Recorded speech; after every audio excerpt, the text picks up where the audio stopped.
د نیوز پریس چینل لیدونکو سلام ستړي مشئ په موکړو څو مهمو خبرونو ته د بدخشان چرواکي وایي 18 وسلوال طالبان وژل شوي.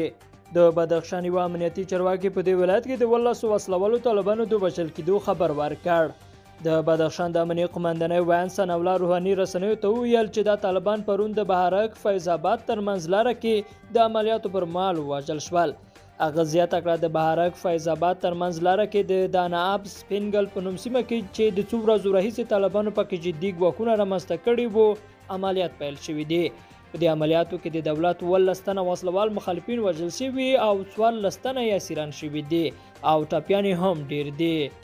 بل خوا د کندهار ولی وایي کندهار کې 80 سلنه پولیسو دندې پرېښې دي. د کندهار د پولیسو 80 په سلو کې سرتیرو دندې پرېښې دي. د کندهار ولی حیات الله حیات په یوه مرکه کې ویلي چې په کندهار کې یوازې 10 په سلو کې پولیس فعال دي او 80 په سلو کې نورې دندې پرېښې دي.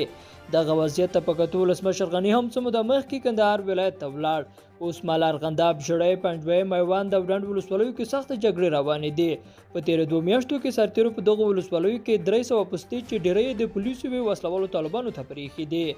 عطا محمد نور د روغتیا وزیر احمد جواد عثماني د لرې کېدو غبرګون کې ویلي چې دا پریکړه غوجلانه توهینامیزه او دیکتاتورانه ده او ژر به په دې تړاو رسمي اعلامیه خپره کړي. جواد عثماني نوي کابینې ته د بلخ د پخواني والي عطا محمد نور لخوا معرفي شوی و چې له دندې ګوښه شو.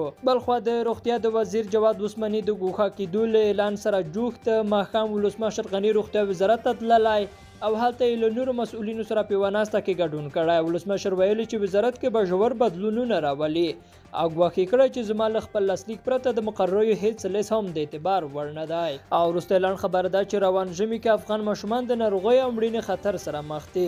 د ماشومانو ملاتړ بنسټ ویلي چې په افغانستان کې څه د پاسه 10,000 ماشومان په روان ژمي کې د سختې یخنۍ سره مخامخ دي او که ژمني امکانات ورته برابر نشي ته هغوی د ناروغۍ او حتی د مړینې سبب کیدای شي. لیدونکو له ملته مننه ښې چارې.